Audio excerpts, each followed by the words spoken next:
Welcome back, everyone.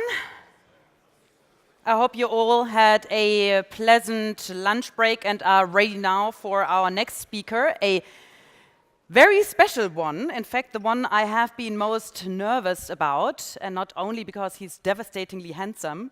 I'll tell you why else. When preparing for today, I had the rare experience that I found myself from 1 minute or even second, from 1 second to another, in tears. I had just read a few more studies about the Brexit and about ECB forecasts, but as much a European as I am or consider myself, this wasn't a reason for what suddenly drove tears into my eyes. It was the unbelievable story of our next speaker. Alex Zanardi suffered a violent crash as a racing driver in 2001. He lost both his legs in the impact and nearly 3/4 of his blood volume. It's a miracle that he survived, and it's pure magic to listen to what he made of it. But before we let him talk, we let some pictures talk.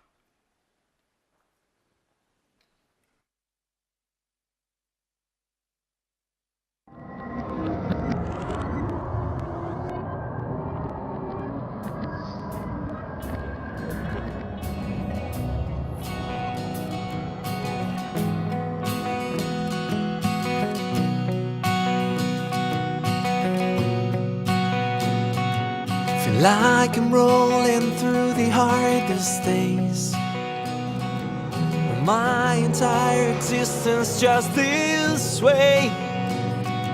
The rain outside, the faith inside of me, the need to run. This is the way I feel, so confused. I am waiting for this uncertain race. This is the way I feel, so bemused. Need to change and face what might be wrong. This is the way, the way, the way. This is the way, the way, the way.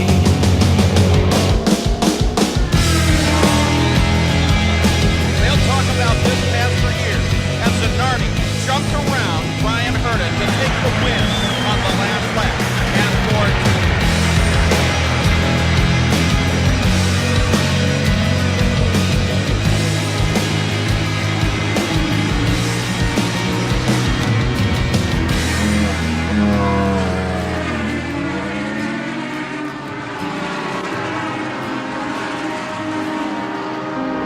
and Zanardi, with a terrible crash.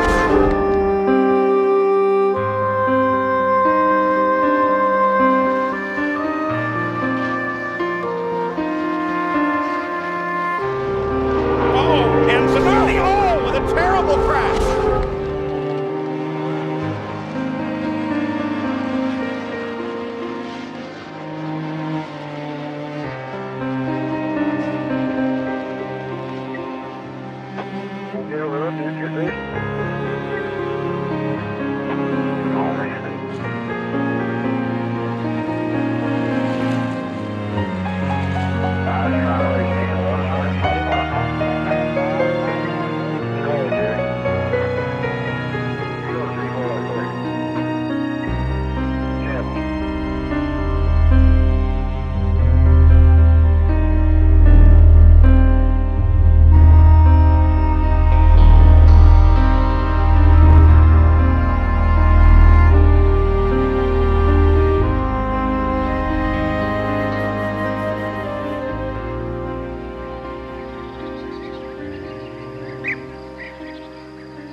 like I'm rolling through the hardest days. With 2 minutes 30 left. My entire existence just this way.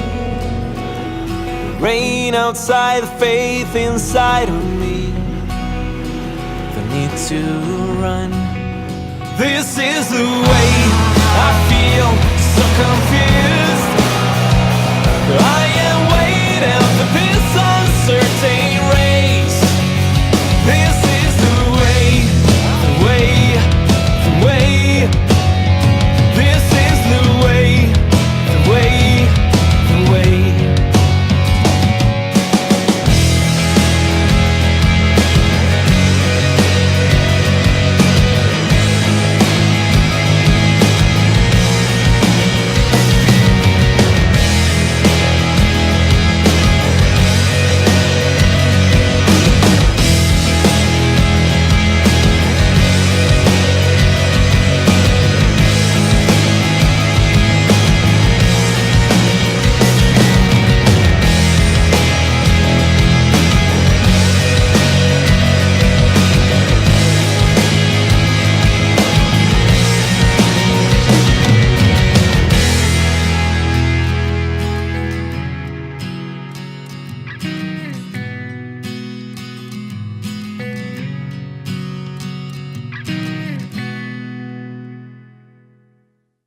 Ladies and gentlemen, please welcome Alex Zanardi, the courageous Italian champion who decided to turn his biggest obstacles in new opportunities.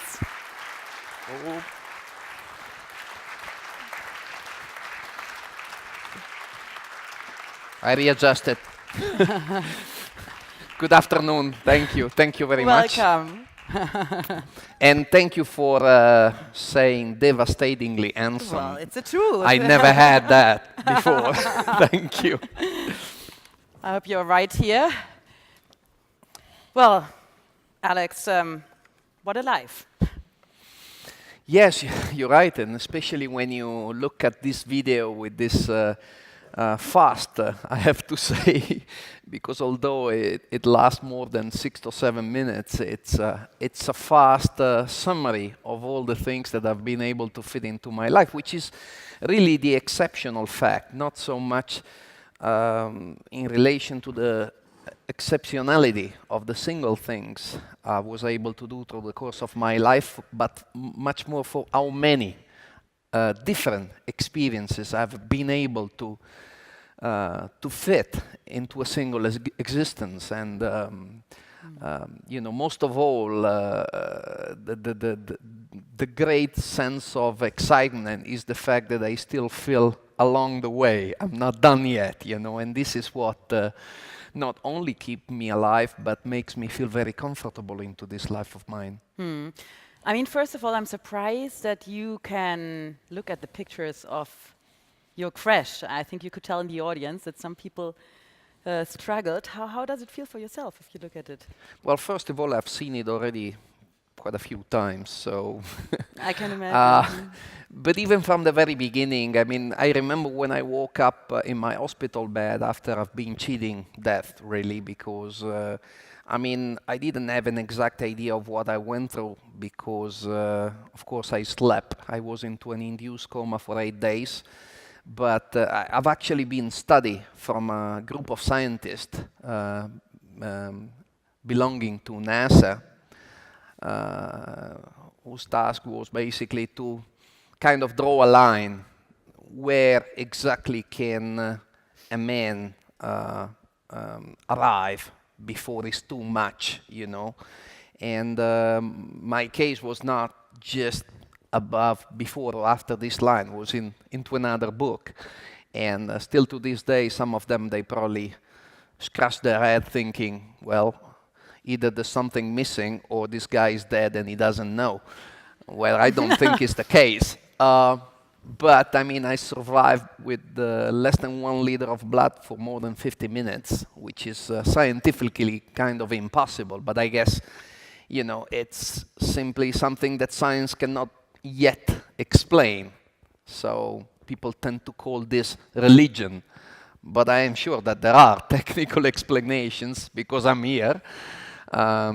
So again, going back to what I was saying, when I woke up in my hospital bed and I learned about what happened, I didn't know exactly what I had gone through already, but I had a pretty precise perception of it, and the only thing I could feel was joy. That was above all the only thing which was dominating me inside. Joy to be alive. When you're very close and you know that you've been incredibly close to lose everything, you're purely joyful, and you know that you may have lost some instruments, but you managed to keep some, probably the most important ones. And I was just curious to understand how I could use the instruments I had left to try to live a good life, try to go back to the point where I could turn what had happened into an opportunity. And I think that having been able to look at everything in front of me with that attitude is what brought me down the road then to London, to Rio, to enjoy all the things that I'm doing these days, which are directly related to my new condition. Therefore, I feel, as I said, very comfortable in my life. So I think down the road now I can really say that my accident has been one of the biggest opportunities I had. My God.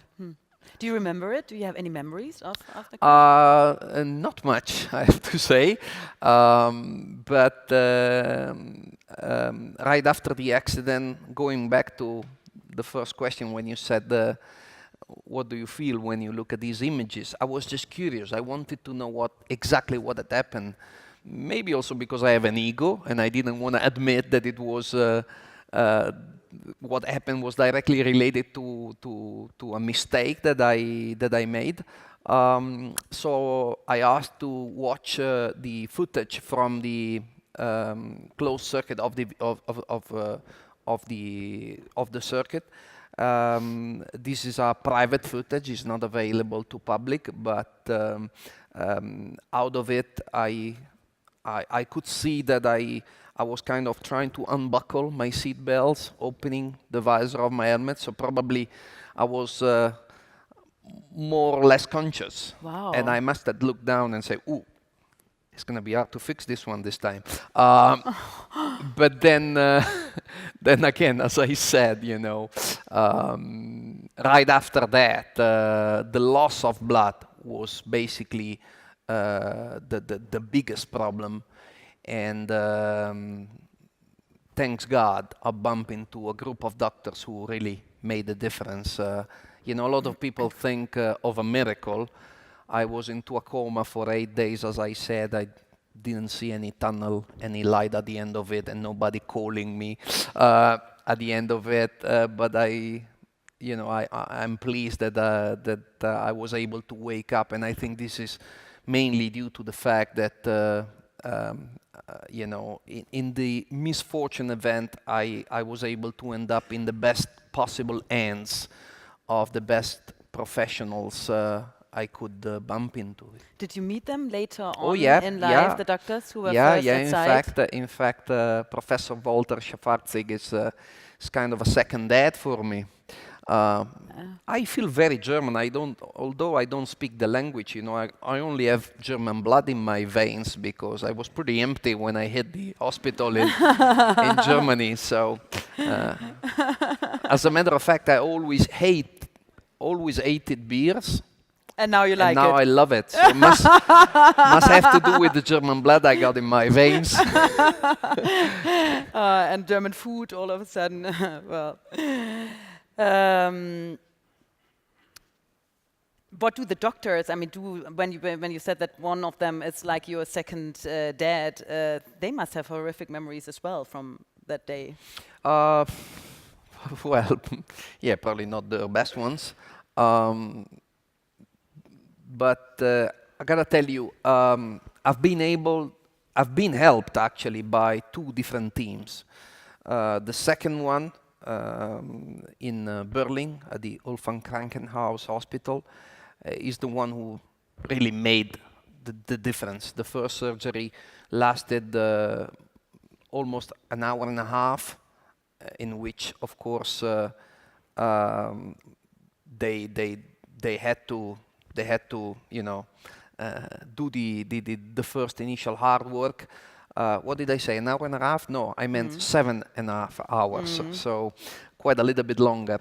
But the first attention that I got at the circuit were provided by a group of doctors who used to follow our series all around the world, wherever we would go.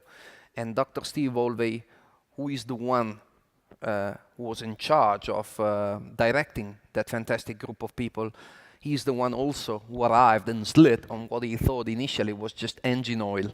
And it turned out that it was actually my blood. Oh, and, well, I'm not going to go through details because you just had lunch, so you want to keep it in your stomach.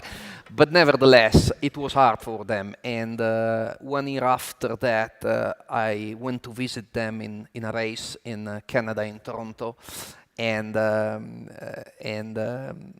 went into the room, in the medical room with them, and I offered to remove my prosthetical legs. I said, hey, Steve, you want to see how it's, how the situation developed? And he said, yeah, I'd love to. And when I took out my prosthetical legs, he kind of collapsed on his chair and started to cry. And he said, Alex, from tonight, I'm going to start to sleep again.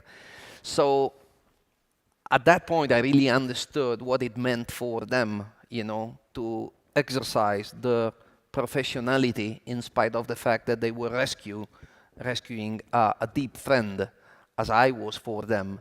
So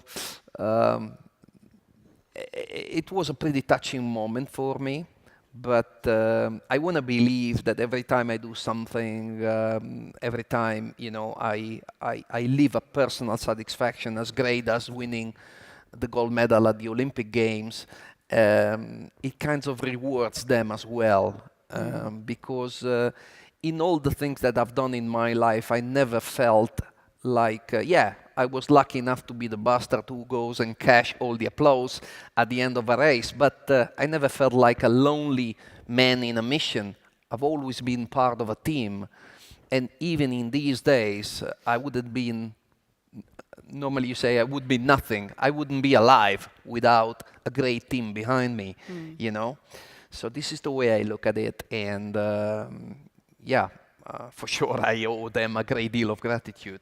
And your wife probably as well. I think we've seen images of her as well from my wife is a pretty pragmatic woman, and she took the duty of telling me what had happened at the time when I woke up after 8 days of coma, and it was planned to allow me to wake up gradually, reduce the amount of drugs they were feeding me to the point where I could listen, but I could not kind of be totally conscious and find things out on my own.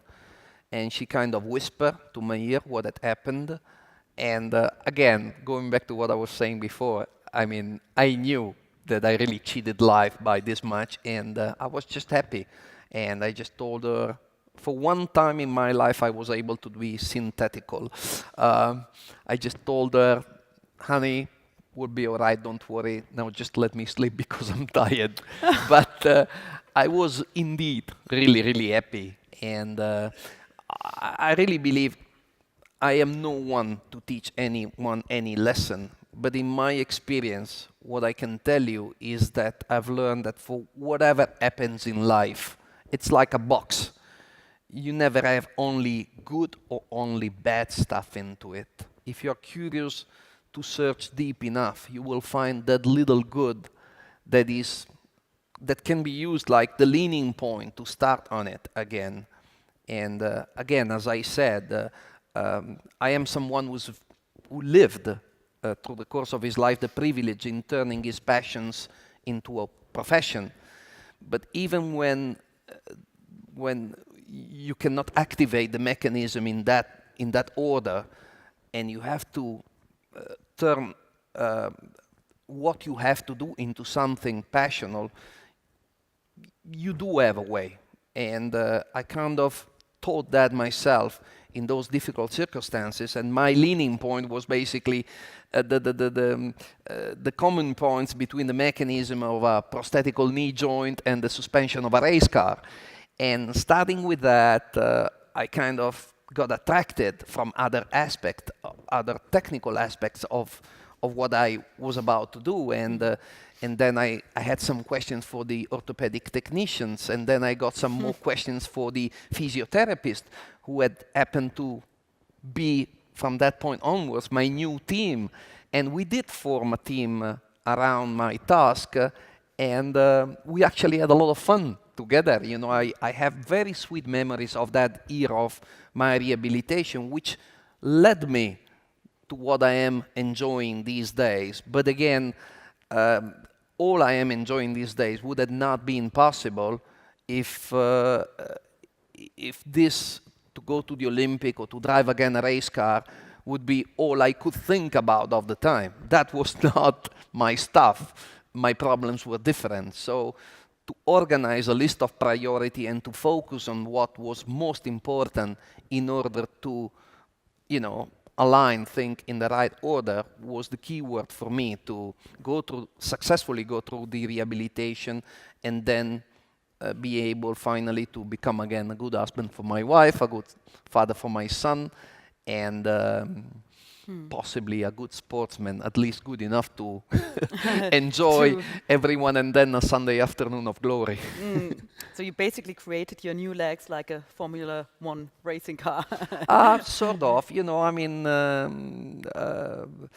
sometimes you have to understand that things are impossible and there is nothing you can do about it. But I mean, if to surrender at the first look would be always our attitude, we would still playing soccer with a watermelon, you know, rather than that. I mean, in humankind during the course of its history has done amazing and beautiful things, and this is to innovate. You have to be curious. You have to take a no with a lot of respect, but also think about it. Is it no because it's really not possible, or is it no because nobody has ever done it in a different way, has ever looked at it from this particular perspective?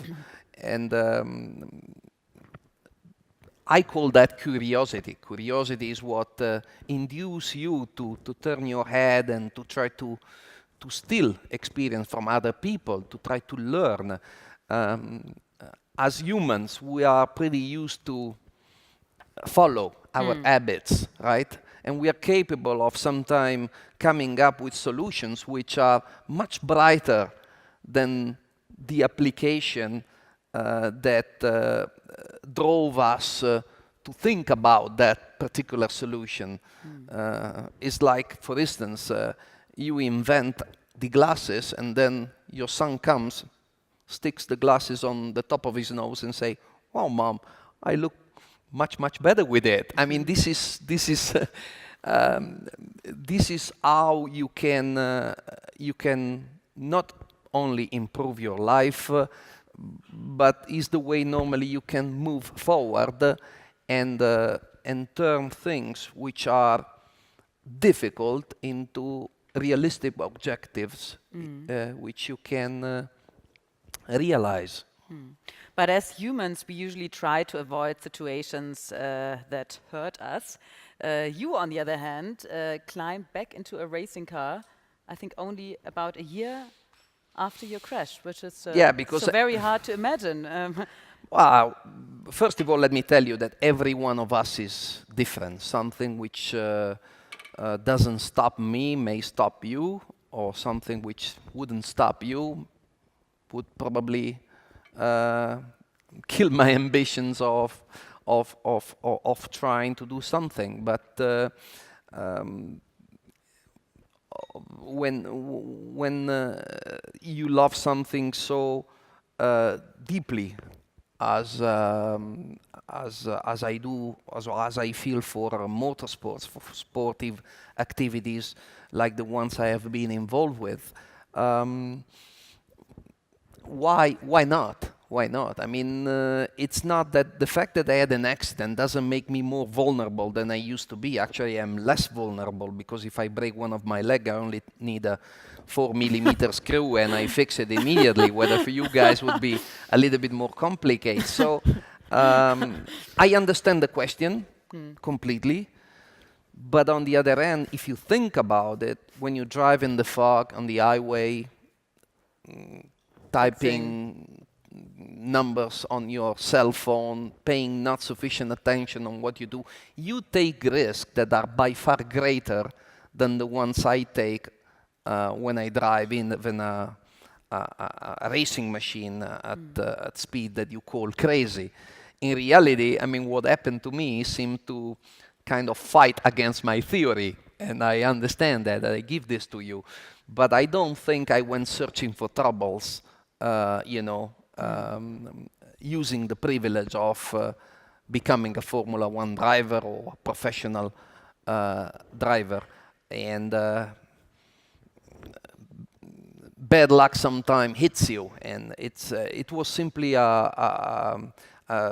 simply that. And so to be struck from a thunder, it's something that is technically possible. To be struck twice, boy, it's such a great deal of bad luck that that if it has to happen, it will happen. So for those who didn't know the story, just to give some context to what we saw, 1 year after the crash, you went back to the Lausitz ring where the crash had happened to finish your 12 or 13 rounds. 13 rounds that were missing. Which, by the way, in Italy, it's considered to be a very unlucky number. But still, and you know how, given how Italians are pretty superstitious. So, yeah, it was a little bit weird, to say the least. But no, it was a fantastic thing. I really enjoyed, and what I enjoyed the most was the fact that when we start the engine, it felt like I'd been in the car the previous day. And it was such a marvelous sensation. And in fact, in these, of course, it was a symbolical end of the race because I went there to, as I said, metaphorically finish the race I wasn't able to finish a year before. And to complete these 13 laps was theoretically a sort of an exhibition. But in reality, when I felt so comfortable in the car, I went out pushing really hard. I took the car to the limit, in fact, setting a time which would have qualified me 5th in the grid of the upcoming race. So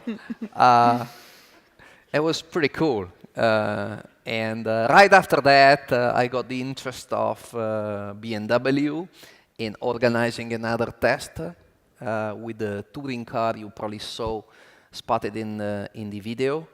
And it was pretty hilarious because I was asked from the engineers, what do you need? I said, well, I have no legs, so I guess I have to do everything with my hands, which is exactly the way we followed when we prepared the car for the 13 laps at the Lausitz ring circuit. And, well, they basically fitted a big ring under the steering wheel with which I was operating the brakes, another big ring on the top with which I was powering the car, and then I needed this end approaching the turns to downshift gears and to operate the clutch. So the only thing I had left was my palm to steer the car into the turns. My goodness. And I said, well, guys, I mean, there's only one final hole that I have free where you can stick a little sweeper, and if you want, while I'm driving, I can clean the cockpit. But everything else is pretty busy. So anyway, next to that hilarious beginning, we went back to the shop and talking about the impossible, I said, why don't you prepare a brake pedal which can be capable of trapping my prosthetical foot, and then with the force of my hip, I can transfer the pressure it takes to slow the car down. And their answer was, no, it's impossible. You need to put an amount of pressure that you can certainly not generate just with your hip. So my answer to that was to come back with a scale, the one that you keep in your restroom to check your weight every morning. And I placed it up against the wall, and I had the engineer who gave me that answer applying pressure while another boy was holding him from the back. And all he could do was like 95, 100 kilos. And then I said, it's my turn now. And I did it, and I went straight to 125. I said, is that enough? Wow! It's much more than I thought. And I said, okay, well, and then, you know, I convinced them to realize that aid, and we went on a circuit to test. Of course, the expectation was not that great, but the very first time I actually surprised myself by how much sensitivity I had in modulating the pressure on the brake pedal. So we took that to further extremes, and then I was able again to restart my career as a race car driver, enjoying again, you know, the pleasure of stepping onto the podium, actually on the highest step of the podium, and that was cool. That was nice. So. And you still enjoy it? Race Yeah, driving. I do. I mean, of course, I'm not a baby. I'm pretty experienced, let's put it that way. But nevertheless, 2 years ago, after the Olympic Games in Rio, I was offered from BMW Italy to drive again in the last round of the Italian GT Championship. And of course, I just took it as an opportunity to enjoy myself, to be involved once more into a field that is magic for me by many means. But, you know, being there just to enjoy, ready to learn, ready to accept whatever I could do, I ended up again winning the race. So everybody in Munich got pumped up with that, and they offered me to drive again. And next year in this month of January, I will be involved once more into a great event, which is the Daytona 24 Hours, one of the classic long-distance races in the new BMW M8 GTE. So now I have 1 year in front of me to prepare that great event, and yeah, makes me feel alive. Amazing. At this point, let me ask the audience if anyone wants to jump in. Any questions? Not that I continue right until the end. Could we have a microphone? There's one here. No, it's coming. It's coming. Okay. Fine. That's just in case ours doesn't work. Hi, thank you very much. How did you go from driving cars or motor racing to cycling? And who helped you, if anybody, go from one to the other? It's a very interesting question. In fact, if someone would have suggested I would have been Olympic champion one day, I would have asked that gentleman who had his smoke, because what had his smoke, because being a race car driver for sure was not the best way to end up involved with the Olympic Games, but life has a brighter fantasy than we have. And sometimes when we stay open to opportunity, we may be able, that is the key word, to recognize opportunities in what happens. And one day I was driving along the motorway, I stopped for a coffee into a service station, and I bump into this guy who is paralyzed, he's paraplegic, and these days now he's one of the greatest friend I have, also on top of being one mate of my paracycling Italian team. And I looked at this interesting technological piece of instrument he had hooked up to the roof of his car, which I didn't even know it was called an handcycle. But you know, he explained me everything about it, and we had a conversation, and then a few months later, I was asked to go to New York for the marathon, actually for an event in connection of the marathon. And I just said, well, if I have to go to New York for a 10-minute speech, I may as well do the marathon myself. And I called up that guy, and I say, where do I buy one? And that's the way it started. And I got myself so passionate for it immediately, where at the end of 2009, I went very humbling to the headquarters of BMW in Milan to announce that you know, my desire was to put everything on hold as far as my motorsports career, in order to find the time to train harder and dedicate myself more to this new project I had because I wanted to see, I was very curious to see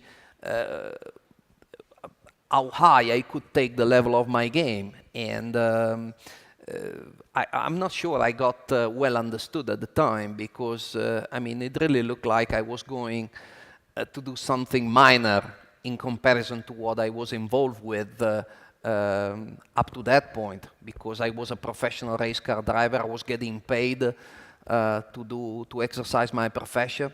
And I mean, our championship was certainly not Formula One, but we had decent exposure among the world of worldwide fans.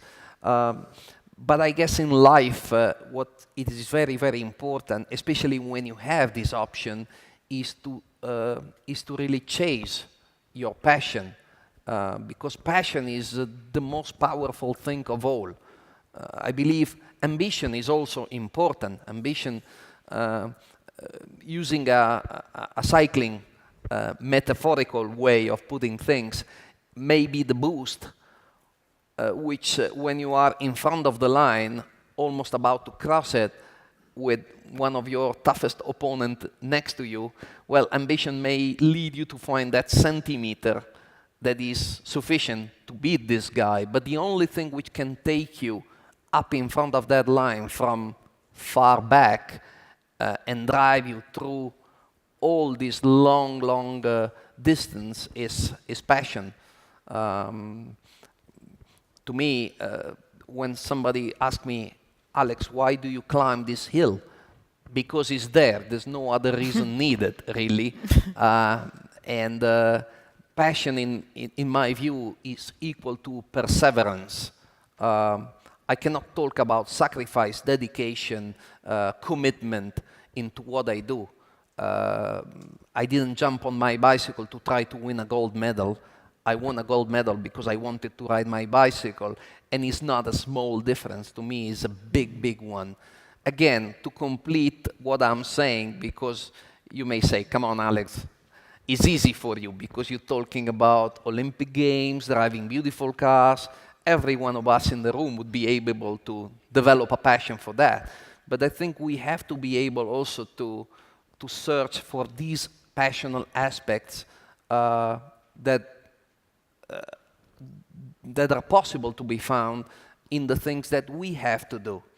And is what I was saying earlier about the approach I had towards my rehabilitation, finding the common ground between the mechanism of a prosthetic knee joint and the suspension of a race car, turn that all into something which become very passionate and very funny to do. But you must have moments of frustration too, as everyone in the room has in their job. You must have them during training No or doubt. any competition. No doubt. So what's the difference? How do you deal with it when those feelings come up of being terribly frustrated about certain limitations or unlucky events? No doubt. I think sharing is also something very powerful.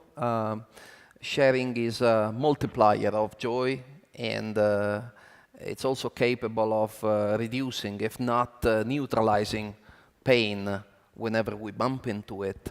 I know I always talk about curiosity, but this is what my dad, long time ago, taught me to try to be in life. Turn your head, he always said, because you can learn something from anyone. And I'm still capable, although I'm a grown man, to be curious, to search from inspirations from others. And I've got a lot of inspiration from a lot of people through the course of my rehabilitation, in particular, people who had good reason, in our eyes, in our view, to give up, to surrender. But they didn't. They went on. In particular, I told this story already, but it's been such a powerful experience in my life that I always like to repeat it. One day I was in the center where I was doing my rehabilitation, and in the very same day, I bumped into this lady who had so much to complain about the fact that she had lost a piece of her finger, and they could not find the silicone which would match the color of her skin. And she was telling me how big of a problem that was for an hour or so, up to the point where I say, come on, hey, you know I have bigger problem than pigment down here. And she said, oh, I'm sorry, I was so indelicate. But you know, when I go in the beach during the summer and I get tan, you can tell the difference even more. And she kept going on and on and on and on. And how can you help her? But then 5 minutes later, I bump into this gentleman who I met in the morning, and he was holding this baby who had no legs. And when I saw he was crying, I went there to kind of comfort him. And he just turned around. He had this huge smile, which had nothing to do with the tears that were falling from his eyes. And he said, no, Alex, I'm happy. I'm happy because, you know, my baby, when she was born with no legs. And first time I was here, I was told that I had to wait until she would get 4 because before she could get fitted with a pair of prosthetical legs. And today was the day. But when it was time to get her upstanding, the orthopedic technician turned to me and said, how about the shoes? I need a pair of shoes to tune the balance of the legs. So I had to rush out, find the shop. It was almost noon. So I was kind of panicking because I didn't know the village. I didn't know where to find the place. But finally, I got it. And today, I'm the happiest man on the planet because I was able to buy my daughter a pair of shoes. And if you cannot learn from a man like that one, it really means that you are completely blind. You know, every one of us can be a great source of inspiration if we have eyes to seek what is capable of teaching us. But it's not also related to the talent we can see in things or people we look. We need also talents in our eyes in order to seek that inspiration we're searching, which can make a big, big difference. So to cut a long story short, I never felt unlucky. Yes, certainly I had moments where things were not working exactly the way I was hoping, and but I managed to go through it, and again, it's the way it is. You can't change it, so you may as well try to enjoy it. And I'm the living proof that I guess it's possible. And it's very inspiring. Any more questions from the audience? Yeah, Scott in the first row. Thank you. Well, first of all, thank you. I'm very, very proud you are curious about my story. Well, I grew up watching you, so it's... as someone who grew up watching Formula One from your era, I've kind of lost interest in the modern one. I'd love to hear your perspective as someone who grew up in an era of Formula One that I loved, to how you compare it to the modern, the modern version of the sport. I mean, are you still involved? Are you still connected with the, with the people in the community? It's just my personal perspective. Yeah, I still told to people who had become friends through the course of my motorsport experience, and especially right after my accident, I had so much support from that world that you cannot even imagine. Things have changed a lot, but the entire world has, so you cannot avoid it to a certain point of view. I may sound a little romantic, but when I had the normal aspirated engines behind me with 10, 12 cylinders screaming like you wouldn't believe, that was something which I believe was very, very entertaining, not only for me driving the car, but also for people watching, and especially for the ones present at the circuits, wherever we would have a race. But again, this is the way future is going. Maybe it is right to take compromise, because this is what we are talking about. All these technological aids, inevitably, they tend to reduce the capability of drivers to, emerge as better ones than others. And this, of course, reduce the sport aspect. And actually, we got to the point that probably the sportive exercise is much greater among the engineers than between the drivers. Having said that all, you know, I mean, the best driver will always be the best driver, and probably Lewis Hamilton, you know, it was not just luck that he won his 4th championship last year. Anyone else? Yeah, here in the second row, perhaps you can.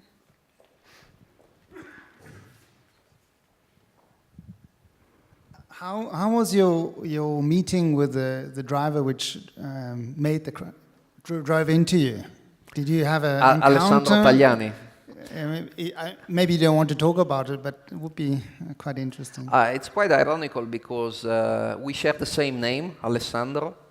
Only his family name is Tagliani, which in Italian means cutting. And in consideration of the fact that he cut me in 2 pieces, it's quite ironical, isn't it? In fact, my son, he was 4, and he asked me one day, he kept hearing us at home talking about, you know, Dad got cut in 2 pieces. He looked at me and he said, but Tagliani he has a very bad profession, doesn't he? I said, what do you mean? he cuts people in 2 pieces, you know. Oh. But of course, I tried to help him to the best of my ability, because he still probably to this day feel very, very guilty for what happened. He has no reason, because of course he didn't do anything wrong. He was just at the wrong place at the wrong time. It's as simple as that. And as I said at the beginning of our conversation, I think that what happened to me has much to do with a simple great deal of bad luck, other than the fact that I was traveling. Actually, my grandmother always told me, slow down, go slow, go slow, go slow. The only time I was standing still, I got hit by others. So, no, it's life. There's nothing you can do about it. But I got touched by the fact that when I won my gold medal in London in 2012, he wrote a very heartfelt letter to Daniela, my wife, in which he said, you know, every time I see Alex doing something new, I kind of tell myself, yeah, that guy has overcome everything. So that's a good reason for me to finally be over what happened. But then he does something more. So he kind of brings back the same emotions to me. So it probably tells me that for me, it's not completely over. But for him, it's by far from over, because that guy is just focused on what's next, never so much about what had happened in the past. So he admitted that he hasn't gone over it completely, but of course, he has no reason, as I said, from my perspective, to feel guilty for what had happened. Okay, we take one final question here in... Okay, I just come around, so you see. Yeah, it's a bit unfortunate. Alex, you're a very talented person, as we have seen. Not only that you did a great job with your motorsports, but then also in your other cycling and so on. But also to be so successful, it takes a lot of hard work. So it's not only talent, but really very hard work. So I'm curious about the advice you might have for other people who are maybe not that talented and gifted, but we all face situations where we have to convince ourselves and motivate ourselves to leave a bad situation and do great things. So what is your advice to self-motivate ourselves in order to really make a big difference? That's a great question, and perhaps in combination, so it's your final statement because we run out of time. Yeah, perhaps you can combine it with the questions, what else other than gratefulness and respect we can all learn from your story? Well, first of all, let me reassure you, I don't feel exceptional at all. I am just someone very lucky who's been able to go through many things in his life and learn from experience and adapt the same method, which I reckon is the winning one. Get the knowledge it takes, inform yourself, be curious, try to understand how others has gone on top of problems or similar problems you're facing, and try to be an instrument for others people who are part of your team as much as you want them to be an instrument for you. Because inevitably this will happen. When you are curious and you are passionate for something and you have a common task to share with others, then offer yourself to take care of that particular aspect you think it's very much in line to what you're capable of doing. Push to the best of your ability, and people will follow you, no doubt, whether this is in your complicated business, which I have nothing to say about, or because you are driving a race car into an organization like a racing team, like I've been part of it, or you are part of a paracycling team like I am these days, or you are about to try to, adjust what happened and to turn what happened to you into the best possible opportunity, like I happened to be through the course of my rehabilitation. Where is the difference in reality? You just have to look at it, try to understand what the problems are, organize the list of priority, and these days, my number one problem is always, the most effective in the eternal battle of beating the clock. Whether I am sure you have different problems, but the similarities to me are pretty much evident. So this is the best way I can answer your question. When I was a kid, I had this question for my dad. Dad, I want to become a Formula One driver. How do I do that? And my dad was a plumber, so a very humble man, but he was a very wise man. And he said, well, first of all, come and learn my job, my profession, because you can always feed your family with that. Then I wish you to become a Formula One driver, but in the best case scenario, you'll be a Formula One driver that can also adjust the exhaust system of a toilet bowl. And this is exactly what happened. But he always told me to try to stay curious, to focus on what's happening around you, to try to learn from others, and to do what you can. It's as simple as that.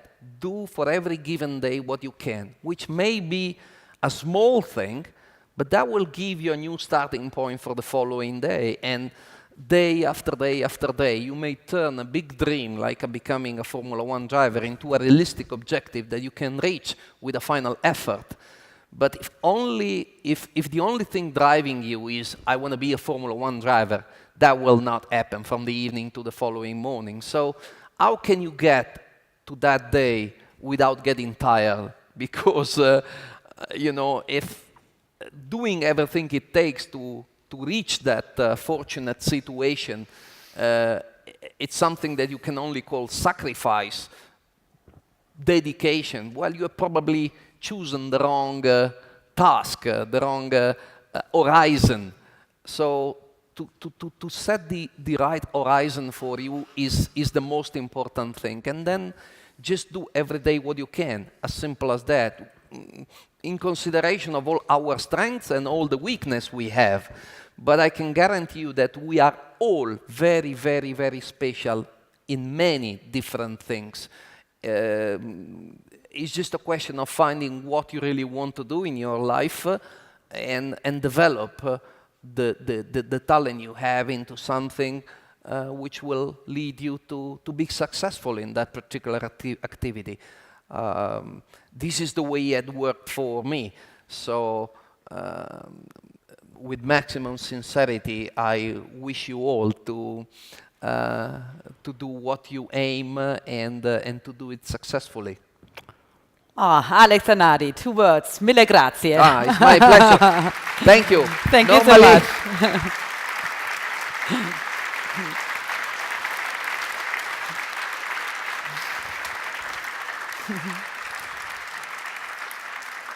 Normally, I wait the point where they start to throw all the tomatoes at me.